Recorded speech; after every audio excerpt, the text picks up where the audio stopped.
तो दोस्तों आज हम एक ऐसे केस के बारे में बात करने वाले हैं जिसमें एक 17 साल की नाबालिग लड़की अपने बॉयफ्रेंड के साथ अपने ही फादर एंड अपने ही 8 साल के छोटे भाई को मौत के घाट उतार देती है।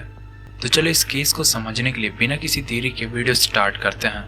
15 मार्च 2024 जबलपुर मध्य प्रदेश। काव्या नाम की 17 साल की लड़की जो कि रेलवे कॉलोनी में अपने फादर राजकुमार जी के साथ रहा करती थी एंड उसका एक छोटा भाई था तनिष्क जो कि 8 साल का था। काव्या की मां नहीं थी तो उनके फादर राजकुमार ने ही उन्हें बड़े अच्छे से पाला पोसा था। 15 मार्च की सुबह 8:30 बजे काव्या अपने रिश्तेदारों को एक मैसेज भेजती है और उसमें लिखा होता है कि दादा मुकुल घर पे आया था एंड उसने पापा और भैया को मार दिया है।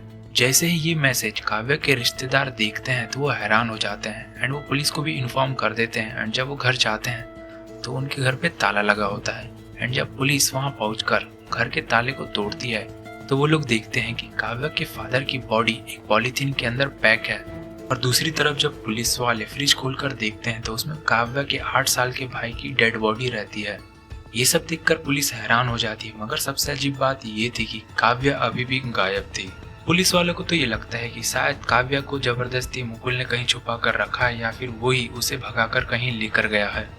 तो जब पुलिस वाले आसपास के लोगों से पूछताछ करते हैं एंड जब सीसीटीवी चेक करते हैं तो उन्हें पता चलता है कि काव्या खुद मुकुल के साथ भागी है और पुलिस वालों को पता चलता है कि काव्या और मुकुल एक दूसरे से प्यार करते हैं। वहीं काव्या की उम्र 17 साल की थी एंड मुकुल जिसकी उम्र 21 साल की थी। सीसीटीवी फुटेज में साफ साफ दिखता है कि काव्या मुकुल के साथ भाग रही है।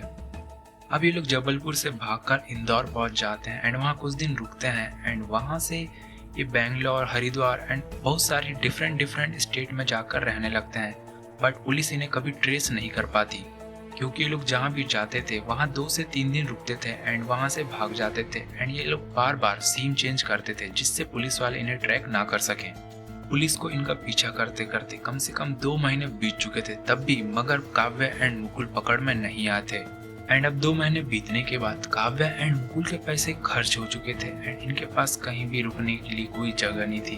तो ये लोग हरिद्वार के एक गुरुद्वारे में रहा करते थे एंड वहीं खाना खाते थे। मगर एक दिन गुरुद्वारे की एक महिला काव्या को पहचान लेती है एंड वहाँ की पुलिस वाले को कॉल करके बताती है एंड वो पुलिस वाले जबलपुर पुलिस वाले को इन्फॉर्म कर देते हैं जिसके थ्रू काव्या पकड़ा जाती है। क्योंकि पुलिस वालों को रेलवे फुटेजेस एंड जब वो ट्रांजैक्शन करते थे उसके थ्रू पता चल चुका था कि ये लोग 2 महीने में कहाँ गए हैं एंड पुलिस वालों ने उन जगहों पर उनके पोस्टर लगवा दिए थे जिससे काव्या पकड़ा गई थी। एंड जब जबलपुर पुलिस वाले काव्या को पकड़ के जबलपुर लाते हैं अगले ही दिन मुकुल सरेंडर कर देता है क्योंकि मुकुल ही चाहता था कि इस मर्डर का आरोप काव्या पे लगे और वो काव्या से बहुत ज्यादा प्यार करता था।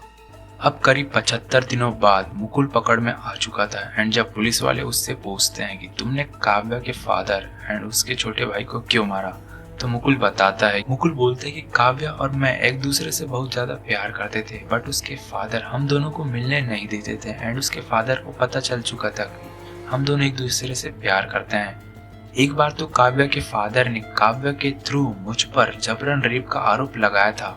काव्या बहुत परेशान थी क्योंकि उसके फादर ने उसे फोर्स किया था रेप का आरोप लगाने के लिए। तो मुकुल बताता है कि काव्या एंड मैंने उसके फादर एंड उसके भाई को मारने का प्लान बनाया था ताकि हमारे बीच में कोई आ ना सके। तो मुकुल बताता है कि 14 मार्च की रात को मैं काव्या के घर में घुस चुका था और काव्या ने गेट खोल के रखा था एंड मैं जब जैसे ही अंदर गया तो मैंने उसके फादर को कुल्हाड़ी से मार दिया। तभी उसके छोटे भाई की नींद खुली एंड मैंने उसे भी मार दिया। एंड मुकुल बताता है कि मैंने उसके फादर की बॉडी को किचन में रख दिया एंड उसके भाई की बॉडी को फ्रिज में बंद कर दिया एंड मैंने ही काव्या को बोला था कि तुम अपने रिलेशन वालों को बता दो कि मैंने तुम्हारे फादर एंड तुम्हारे भाई को मारा है ताकि मर्डर का आरोप काव्या पे ना लग सके। दोस्तों इस केस के बाद मुकुल एंड काव्या को जेल में डाल दिया गया बट काव्या एक माइनर थी तो वो कभी भी छूट सकती है एंड अपनी पहचान बदल के आगे की जिंदगी शुरू कर सकती है। बट मुकुल जो कि 21 साल का था शायद उसे फांसी की सजा भी हो सकती है। ऐसे आपका क्या कहना है कमेंट करके जरूर बताना। तब तक के लिए बाय बाय, मिलते हैं हम लोग नेक्स्ट वीडियो में।